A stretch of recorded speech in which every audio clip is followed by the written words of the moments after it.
Good evening and welcome to The Journey Home. My name is Marcus Grodi, your host for this program.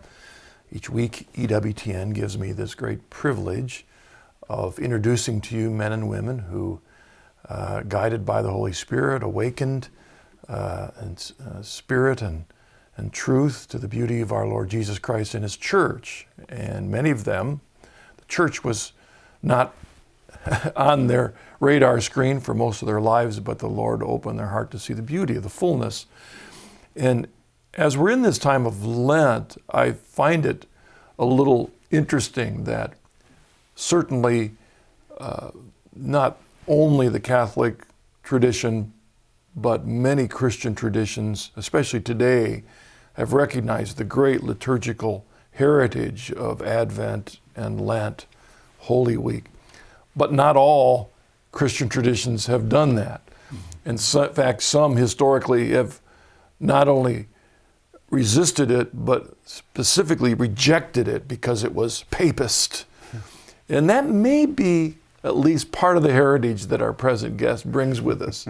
Our present guest is a former Baptist, but is now a priest, Father Dave Harris.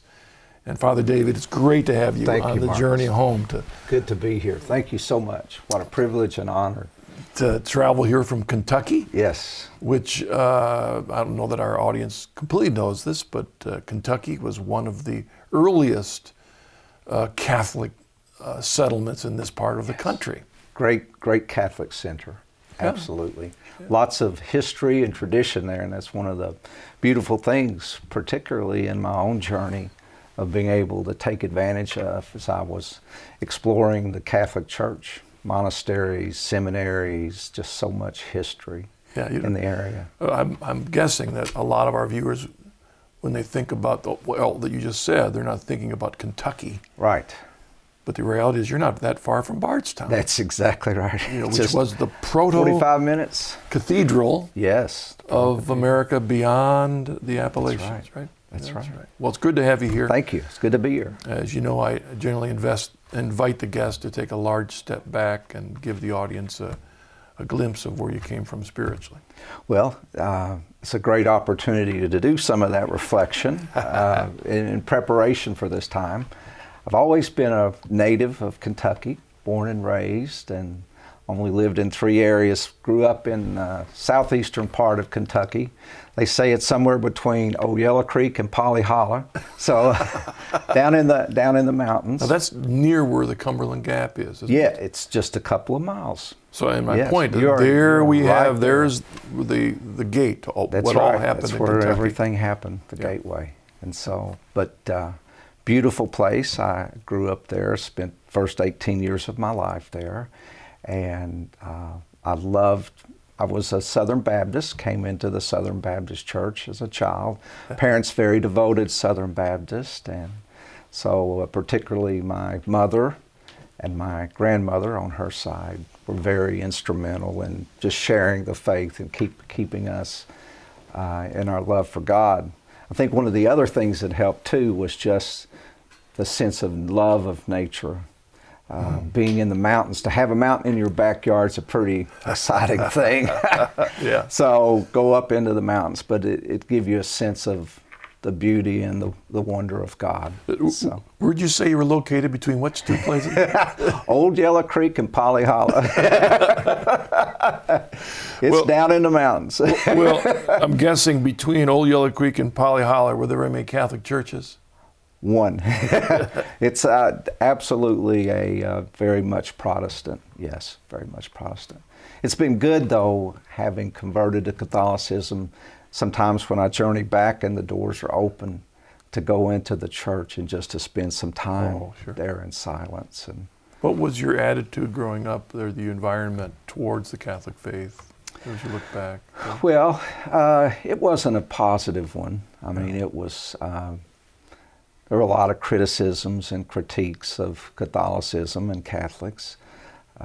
Would you say a lot of it was as a result of ignorance in a sense that people just didn't know? Well, I know in my own case, after studying and understanding the faith, I realized, boy, how much I didn't know and understand and how many misunderstandings I had. Yeah. So I think that was a That was a big part of it.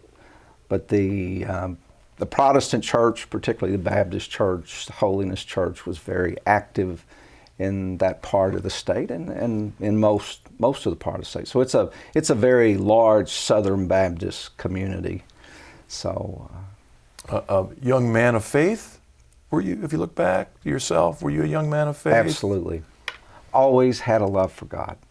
God has always been here, and that love has never gone away, but it has grown tremendously. And I look forward to just all the neat things that await in the future. Yeah. In the faith. So, well, the key there was that you did find our Lord Jesus as a young man, the yes. witness of those good Baptists. Yes. And yes. And they're of course, there's a lot of different kinds of Baptists. You said Southern Baptists, and Southern probably Baptists. They're in that part of Kentucky very conservative. Yes, very much so.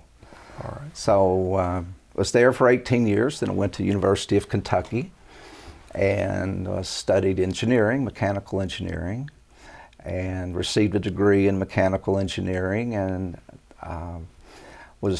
stayed in Kentucky. That's when I met my wife, Pam. We met at college. I was wondering, did the college experience, was it a plus or a minus in relationship to your faith? First it was a minus, second was a plus.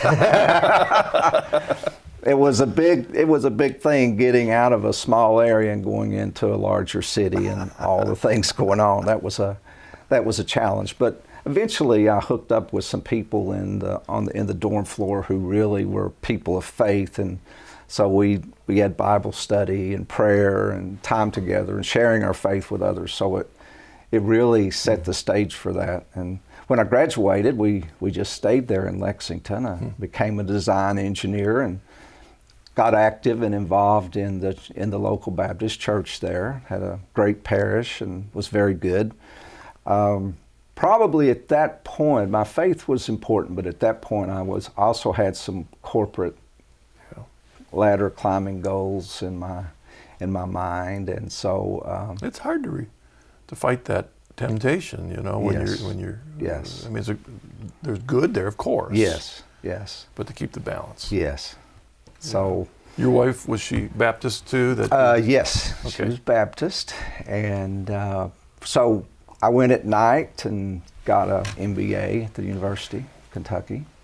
So I was just moving along and liking what I was doing, how things were going on, and then the recession hit, and a big recession similar to what we've received here in the last few years. But it was a gift in the sense that it helped me to stop and think about what I was doing with my life. And like I said, the love of God has always been a part of my life. So it ultimately, in a couple of years, it led me to accept a calling to be a pastor and preacher in the Southern Baptist Church. And so after being affirmed in that at the church, we packed up and went to Louisville, went to the Southern Baptist Seminary there in Louisville, and spent 4 years in study. So it was a very good learning experience. I think it would be fascinating to some of our audience who haven't a clue from their experience how a Southern Baptist discerns the call. I mean, it wasn't like the Southern Baptist diocese called you, supported you. It's a whole different world. It's a total different concept. In the Catholic Church, you ask the church to discern that direction. But because every church, so to speak, or Baptist church is its own self-contained entity, there's a sense of you deriving a sense of call, bouncing that off, seeking counsel of others that you respect. Of course, your home parish, your home church is very important in affirming that call, and then you accept that as God is calling me to do this. But there's no guarantee that somebody's going to hire you when you're done. Absolutely not.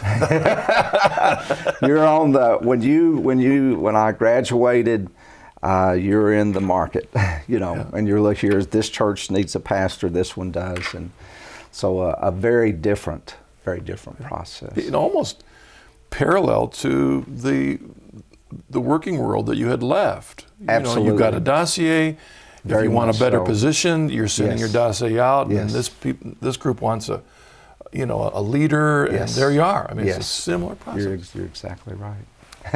That's the way it works. So I was pastor for several years there in the Jefferson County area.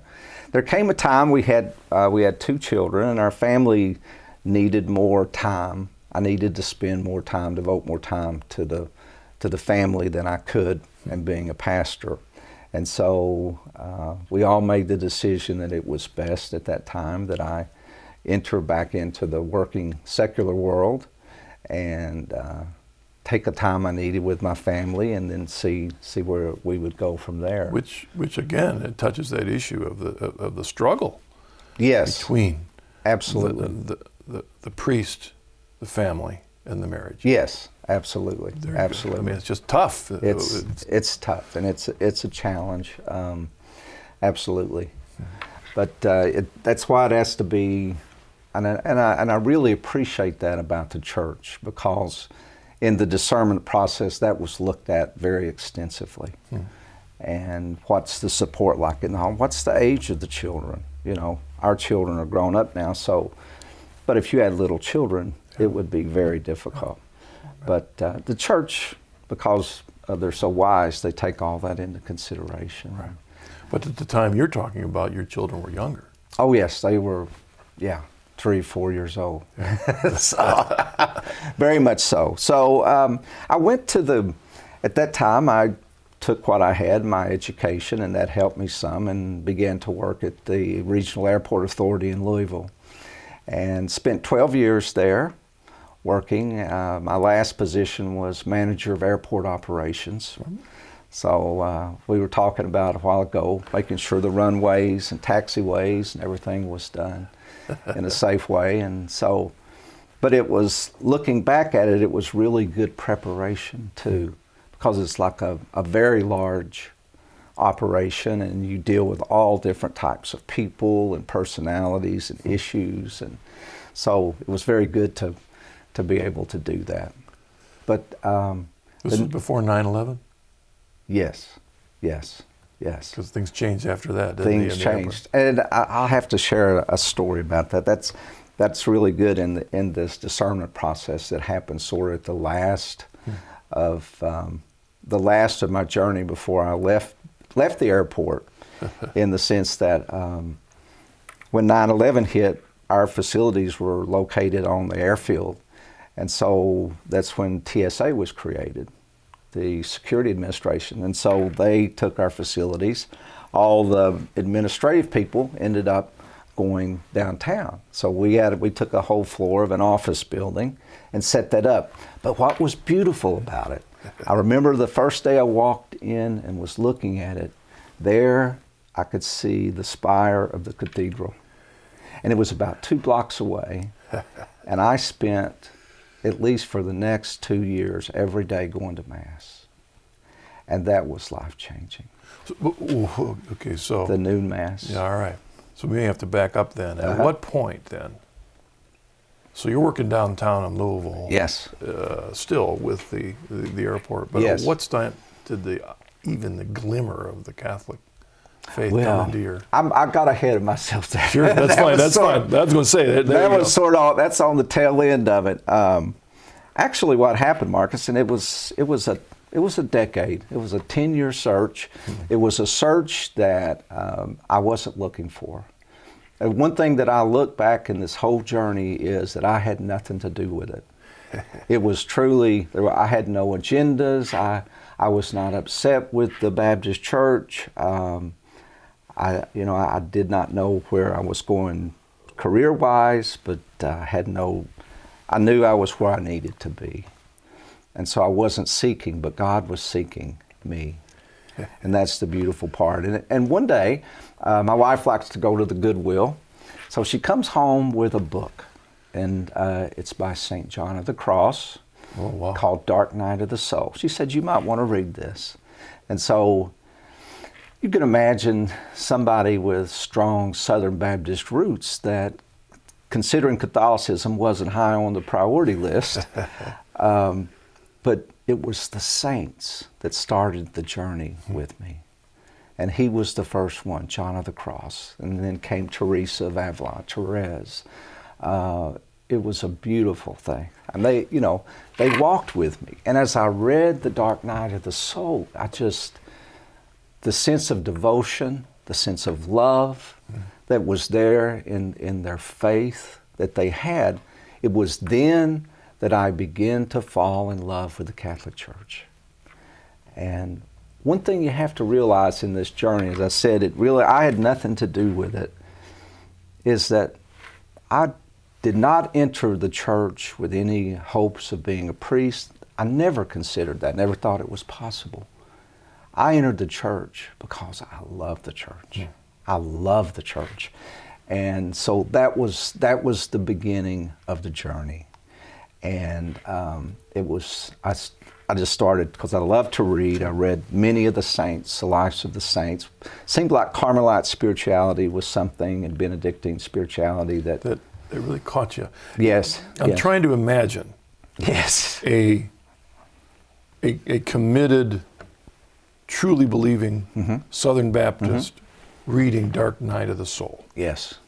Because, I mean, it is a beautiful expression of the passive work of God in drawing us closer to Him.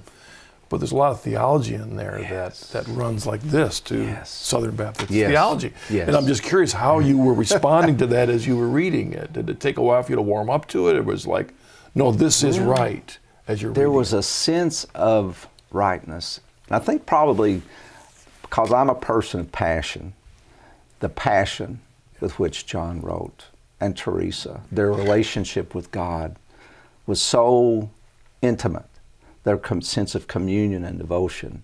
And that's what really, I thought, this is something. And as they begin to talk about the Eucharist, things that I had questioned as a Baptist, and it didn't make some of the statements Jesus made, I never could fully reconcile. But then to hear them talk about the love of the Eucharist, the love of Christ, I fell in love with the church.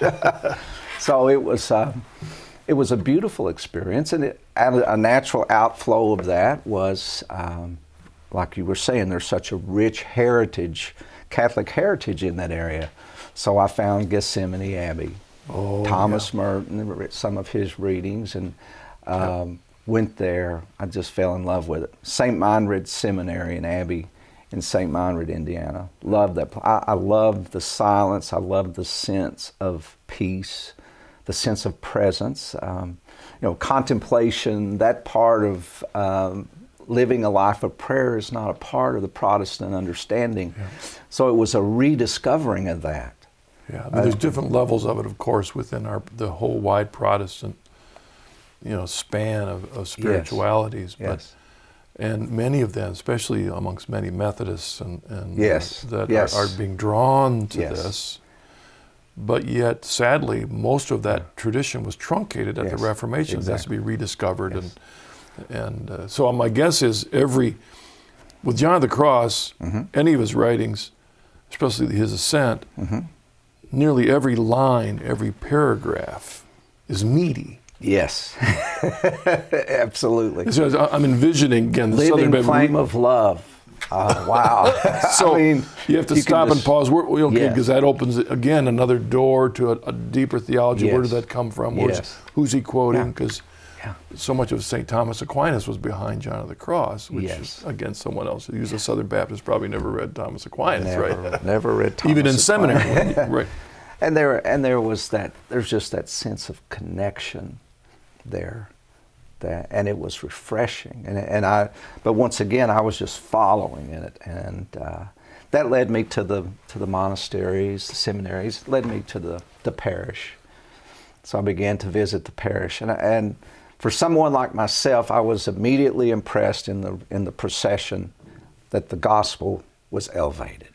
That was something that meant a lot to me, because the Holy Scriptures are very important. And here they are processing in, holding the book of the Gospels up, and the sense of reverence. You stand when the Gospel is read. That really touched me. And then, in the center of the altar of the sanctuary is the altar. Yeah. not the pulpit, but the altar. And you have the altar here. You have the Word of God proclaimed, but you have the Word of God in the flesh, body, the literal, real presence of Jesus Christ. And then the sense of community. And the more it just, I was attracted to it like a magnet. It seemed right. It's the two went together, and the altar was where it needed to be. It wasn't down in the front with chair with flowers on it. You know, it was the central part. But here was the proclamation part, and that's when I started. I read the Catechism. I got the Catechism. I read it. Read most of the constitutions.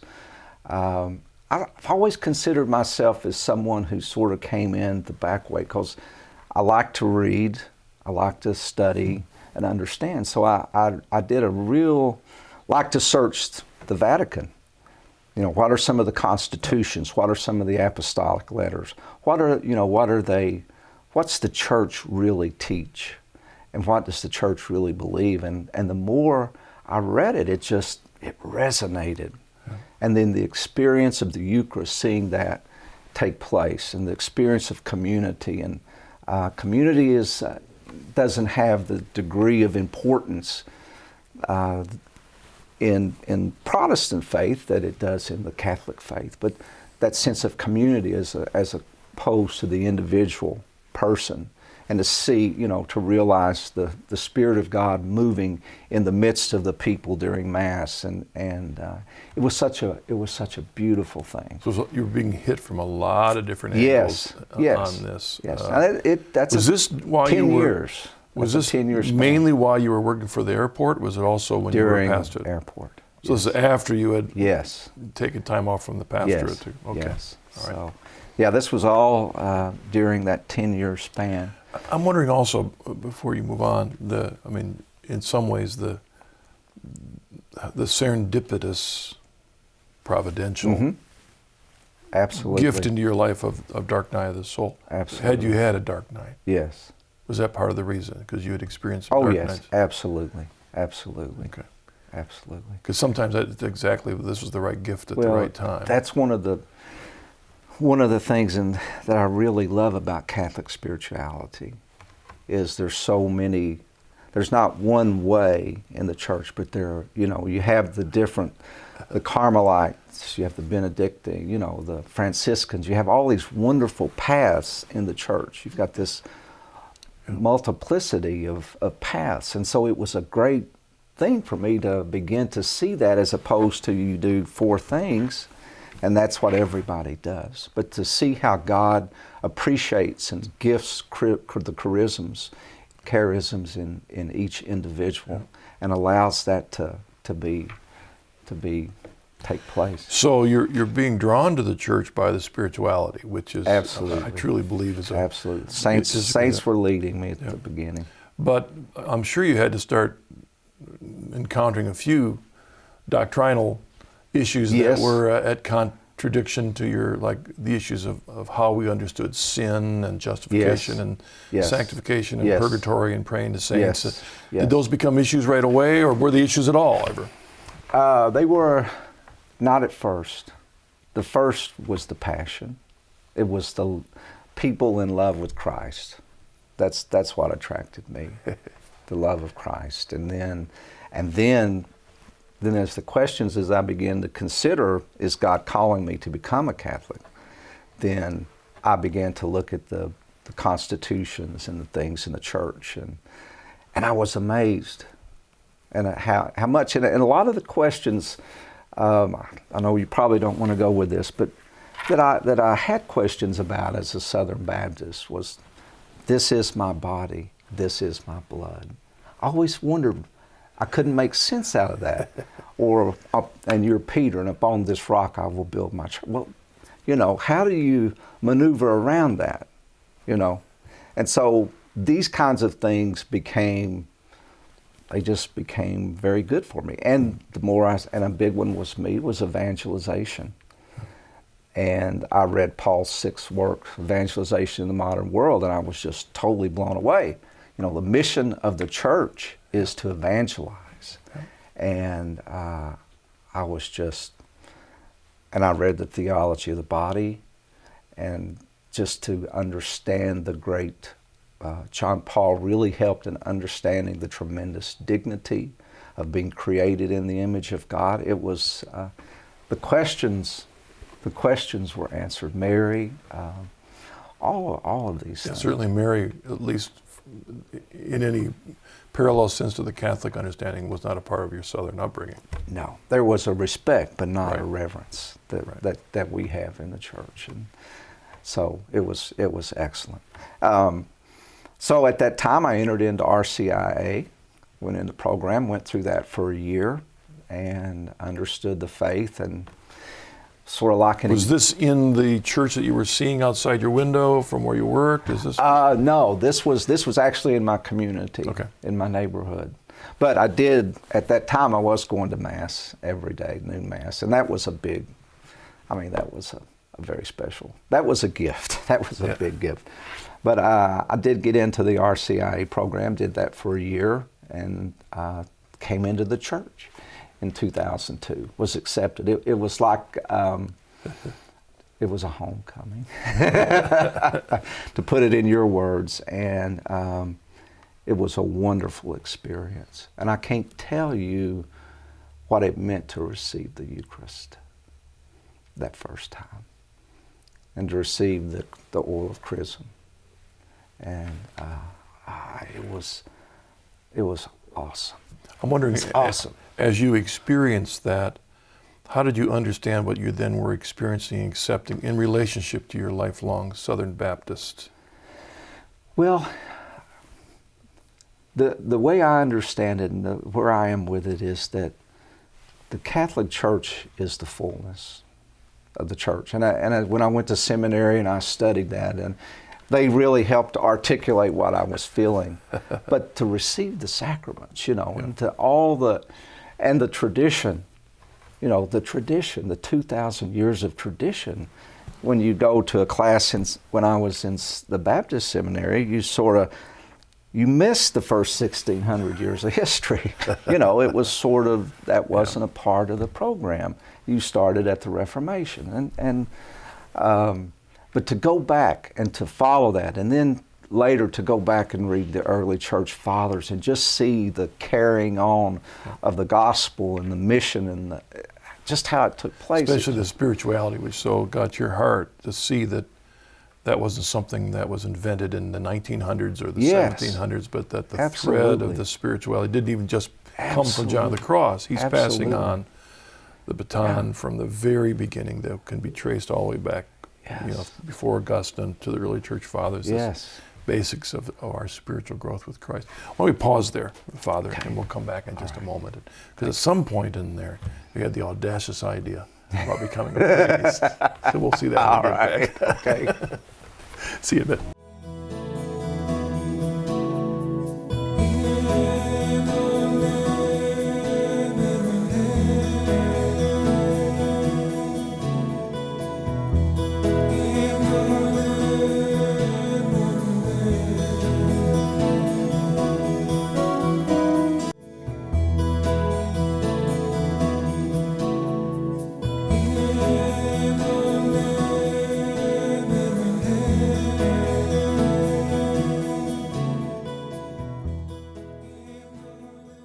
Welcome back to the Journey Home. Our guest tonight is Father Dave Harris, former Baptist. In fact, that's where we ended off just before the break. You are now Catholic. You had just come through RCIA, you entered the church.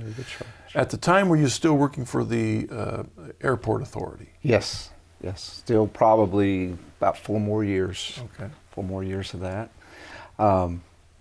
Just fell in love with the church and became active in the church. I found it interesting, and perhaps with my journey, that I was attracted more to the liturgical ministries. Became a Eucharistic minister, lector, helped wash the purificators and things. I just always loved the Mass. Just really in love with the Mass, and so became involved and active in the life of the parish community. As a Southern Baptist, had you ever been aware of other Protestant Baptist ministers becoming Catholic? No.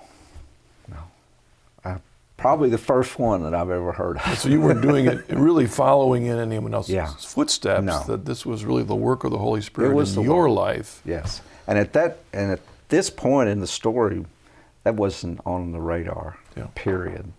I mean, I had no consideration of it because I thought of the requirements, and Right. so I was just happy to be a Catholic. I just loved the church, and so one thing I did at that point to help me understand, I think particularly because of the lives of the saints, I took a 2-year postgraduate course in Catholic spirituality to understand that. Dr. Susan Muto and former Father Adrian von Kamm spent a couple years in their program in Pittsburgh commuting and really enlightened me on Catholic spirituality and thoroughly enjoyed it.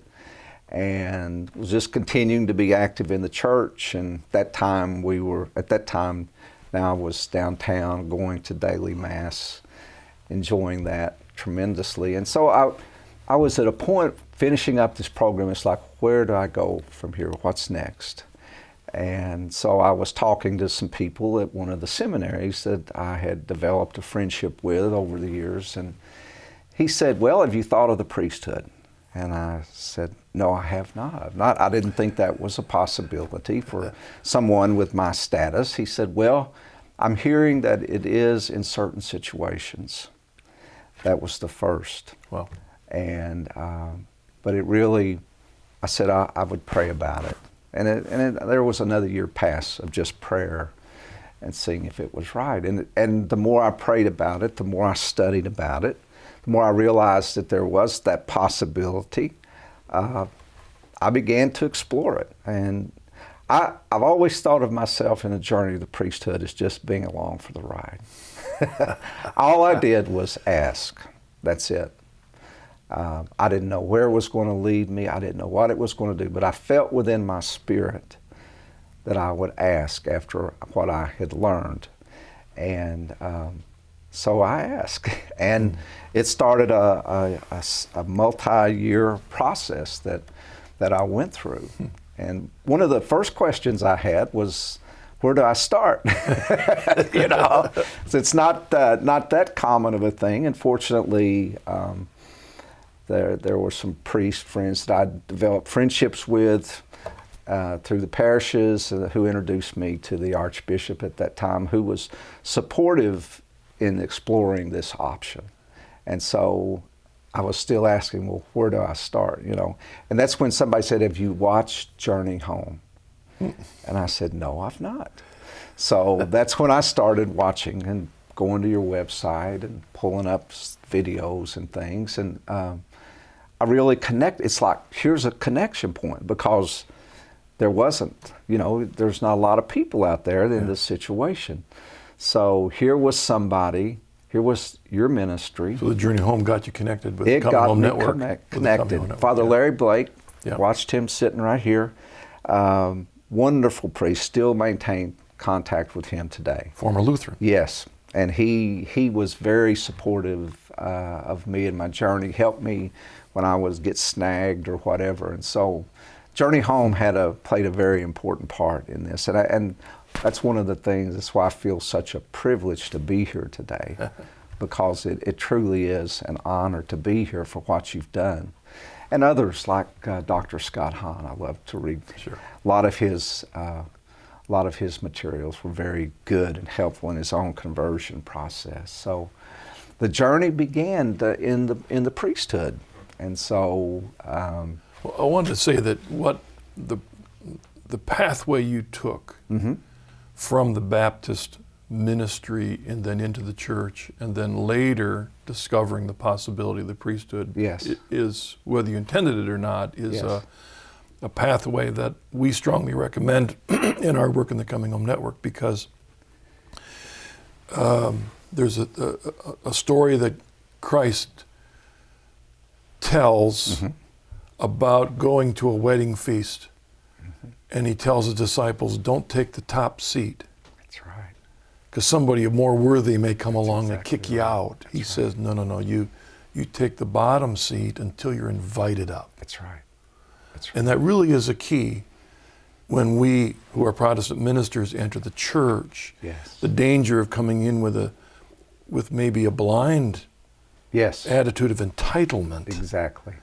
That we need to appreciate the beauty Yes. of the laity Yes. first. Love the church. Love the church and let God do the rest. You're exactly right. And that was very critical, because if you're coming into it with some kind of agenda or some axe to grind, or you think it's going to happen immediately, you're in for a big disappointment. Yeah. It doesn't happen that way. The church moves slowly, and they need to. It's a process of discernment. You're saying, I feel God is calling me in this direction. The church is saying, they do the discernment. And thank God for that. And discernment takes years. It's not a boom. Especially if you come in thinking, well, see, I was a senior pastor in my last denomination. So if I become a priest, how long will I till I'm a Monsignor and then a bishop? Yeah. You don't get it. You don't get it. That's right. It's really an honor and a privilege. And just as Jesus said in those things, that we're called to be servants. Yes, absolutely. You're in for a major disappointment if you try to go that way. Of course. It's truly about the church. It's truly about Christ and His calling for your life. And accepting that. May I ask how your family and friends and neighbors were taking this radical decisions you had made all along? Well, I think because it took so long, it was a long process. We walked through it together. We talked about it. And because my family is very important to me, we discussed it and we talked about it. And though they remained in their faith tradition and continue in that, they also were very affirming and positive of me and supportive of me and what I was doing. Probably my mother had the hardest time with it at first, because she really loved me as a pastor the way I was, and her faith is important to her. Oh, right? absolutely. Yeah. She's a great woman of faith, and so, but over time we talked. You never got into arguments. It's like you were saying earlier, where you learn things, misconceptions. Oh, well, I didn't know this, Yeah. And then you begin to share those, and you're not aggressive or mean-spirited about it or trying to argue with somebody, and you win people with love and respect. And so, my mother is one of my greatest supporters today in what I'm doing. So. I really appreciate that, and my family. If you look back on your seminary time, Mm-hmm. when you're now taking it seriously, Yes. and looking in the books, Yes. was there did you encounter a barrier, any particular thing that was hardest to get over to make the final steps towards the church? Probably, yeah. Well, at that time I had started in seminary and was taking classes, and St. Meinrad Seminary was only about an hour and a half. And so you did St. Meinrad. Yes. Oh, that seems like a great experience there. And at that point, like I said, it's a long process. At that point, the church says, well, at this step we feel this is, you might take another step, little step. And so one of the things I did at that time was to understand Catholic culture, and working in the church, I resigned as the airport authority and began working in the parish as a director of ministries and administration. And so that was my entry into more the internal part of the church. And there's a wonderful priest there, Father Wayne Jenkins, and he just sort of took me under his wing and encouraged me and supported me, and what I was doing was a great mentor for me. So, all of that's happening, and it allows me the opportunity to be able to commute to take the classes that I needed to take. Probably one of the hardest was one of the last classes I had to take was the one on the Sacrament of Reconciliation, and understanding that so much I've been taught for so long, you just go straight to God, but to really begin to realize how that Christ's presence the importance of Christ's presence and the teaching of the church and forgiving of sins and how God is working through you to provide healing. It took me a while to work through that one. But it's one of the, I enjoy that sacrament immensely now because it has such tremendous grace that it provides those when we receive the sacrament of reconciliation. It would seem that another thing too would be the realization that as Catholics we have a long-standing tradition and belief that these sacraments truly communicate the divinity of our Lord Jesus Christ. Yes, visible. That we are changed in baptism. It's not merely a sign. That confirmation and marriage and all of these change us. Yes. And so you as a priest have this great privilege of helping people not merely learn more about Jesus or maybe spiritually being drawn to him, but actually the reality of the union they can have with our Lord through the sacraments. Bring the mystery into light. And I think the thing that really helped, I did never struggle with that. I think the thing that really helped me was understanding tradition. That was something that I wasn't familiar with. But you begin to study 2,000 years of tradition. You begin to understand the magisterium of the church and protecting the deposit of faith that we have, and then reading, as we were talking a while ago, about some of the early church fathers and just seeing this transition from Christ and his life and ministry just naturally carrying through the church. And down through the centuries it's done that. And so I think my reason combined with my faith, I really didn't struggle with that. I think didn't have a lot of struggles actually. So why don't we take this first email? Okay. This is from Taylor, and he writes, as a current Baptist who has been drawn to the Catholic Church, the one thing I want to ask you is how do you explain the doctrine of transubstantiation to a Baptist who won't hear of it? I know it's hard to explain. That is why it is a mystery. But is there a simple way to prove, that's going to be tough, prove to Baptists who are so into the Bible that the Eucharist, or the Lord's Supper as Baptists call it, is not a symbol but the actual body and blood of Christ? Very good question. Been asked that question many times. I think for me, and it's probably maybe a very simple answer, but one of the saints wrote about it, is that where we are reminded that Jesus said, "This is my body and this is my blood." It's not a symbol. It's not a representation. It doesn't represent something, but it truly is his real presence. And that sort of nailed it for me. In the end, as even on the one hand, the emailer was saying, how do you prove it? Well, it's a matter of faith. It's a matter of faith. It's really a matter of faith. But still, on the other hand, I mean, I know that in my own journey, when I was awakened to John chapter 6, and it's really saying it there. Yes. And what did I deal with that? This is the infallible Word of God. Yes. It didn't prove it to me, but but it was there in front of me. Yes. How am I going to interpret that? Yes. But what helped me was then the Apostolic Fathers and seeing they certainly understood it, not as a symbol. I mean, was that a part of your own journey? Absolutely. At a later part, it was in looking back at the tradition of the church and being able to study the church fathers, to see that just that continuous stream of understanding of the real presence of Christ. But to me, it really went back to, this is my body and this is my blood. And every time those words are repeated in the Eucharistic prayer, it's just gives me goosebumps, to be honest with you. And some of the most profound experiences I've had have been at the altar during the Eucharist. You said that you had done some postgraduate studies with in spirituality. Yes. And I'm wondering, from your experience, does learning Catholic spirituality help you appreciate the Eucharist more, the Mass more, all of that? There's understanding the spiritual environment of it. Absolutely. To see it lived out. you know.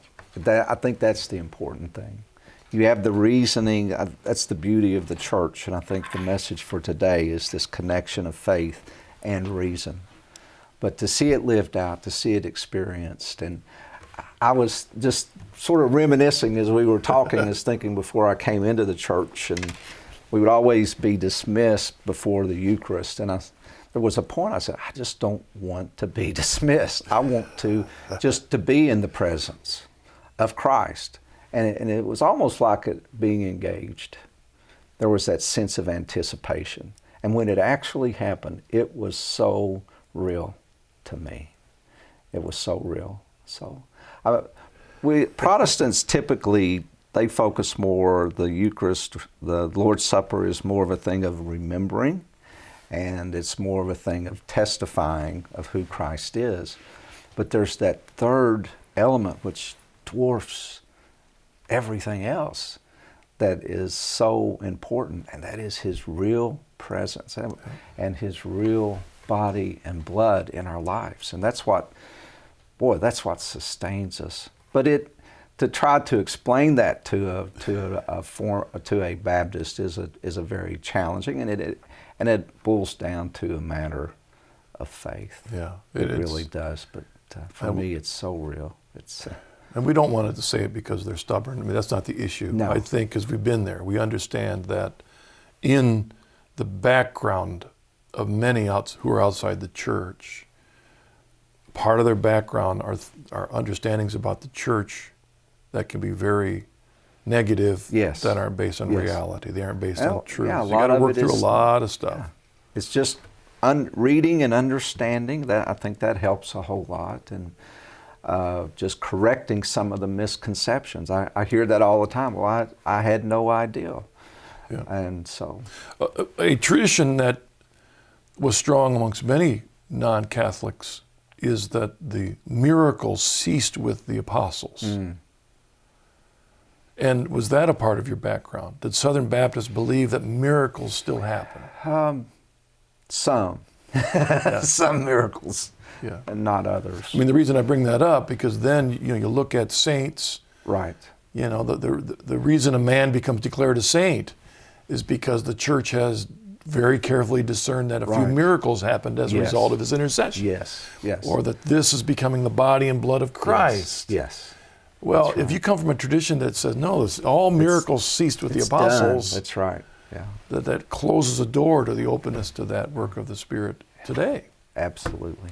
Absolutely. We've got another email, Donald from Okay. Colorado Springs.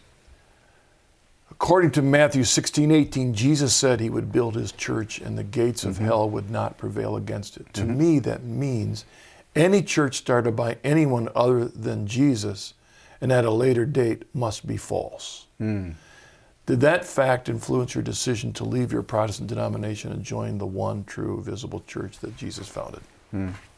Well, that's one of those passages I was telling you about that I never could reconcile, because it really said, "You're Peter, and upon this rock I will build my church," and that was pretty straightforward to me. So I really didn't struggle. I really didn't wrestle with that, because it was something I always questioned in the background.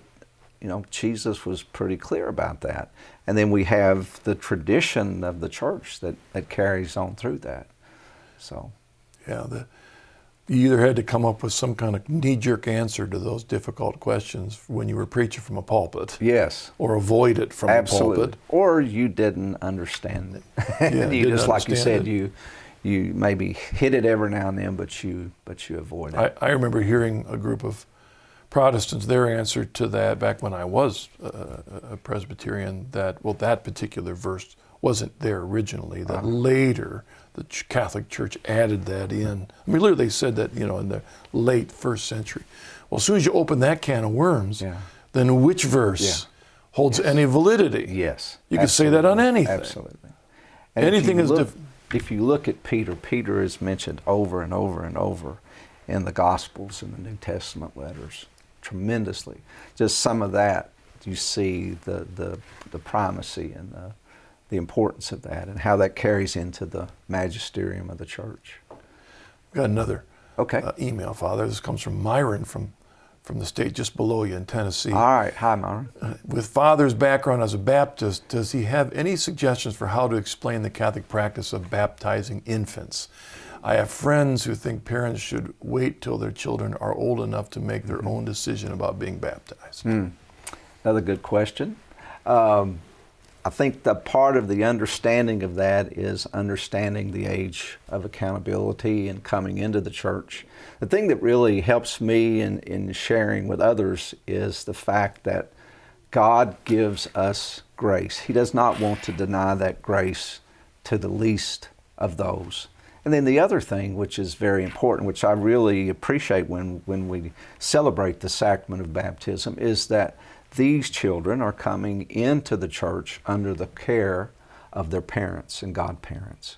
And so it's just a matter of receiving grace. Wow, you receive baptism, you receive the oil of chrism, all these wonderful things. And why? Because Jesus loved children so much. Why would we deny that to children? Yeah, what struck me recently, if you look at Ephesians and Colossians, which are both letters by Paul, which I think were his letters written to the newly baptized, Yes. to tell them first what baptism did to them, Yes. brought them into the body, and then now that you're baptized, how Yes. you ought to live that Yes. out. Yes. You have the graces, but you still have to willfully respond. Yes.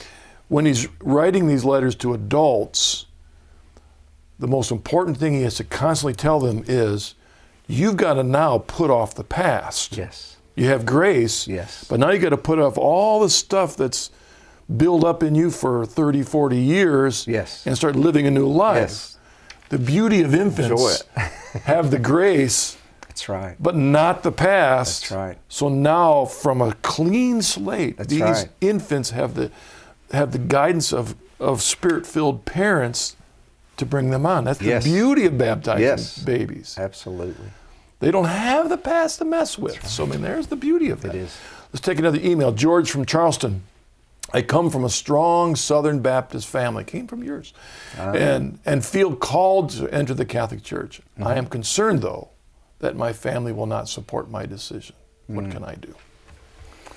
Well, I think that requires a whole lot of prayer. It requires a lot of prayer. It requires a lot of patience. It requires a lot of waiting to make these things happen. I don't think that we want to rushing into things, creating division in our families. I think that's difficult. And I hear this one quite often too. And I do draw some distinction in terms of my immediate family as opposed to my secondary family. And I think that you have to look at each situation. People they're not going to be happy. They're not going to be pleased. But I think for me, it's when you get to the point where you don't have a choice. I mean, you feel, but you do it with patience, and you do it with great love, and work through it that way. And one of the keys is that, unlike the way we may have understood this before, Yes. it is not merely left to us as individuals Yes. to decide. Yes. We truly need spiritual direction. Yes, You need your local absolutely. priest or your local deacon or Absolutely. a religious environment that you yourself Yes. received, Yes. or contact with your local bishop Yes. to help you discern when, especially if you're in a family environment that isn't as supportive. That's right. When's the best time to come home? I agree 100%. And it is a journey, and it is a process. But I think that the Lord wants us to work together and be unified in what we do. Father Dave, thank you very much you. for joining Thank us you, on the Mark. journey home. Thank you. Finally, it's Well, something that you were honor and discerning for a privilege. long time. All right, well, thank you very much. And Thank you. Thank you for your kind words for the Journey Home program. Thank you. Glad to have you here. Thank you. And all of you watching, thank you for joining us on the journey home. I encourage you to pray for men like Father Dave and others that are discerning, coming home from the Protestant ministry to the Catholic Church. They need our prayers, our love, and our support. God bless you. See you soon.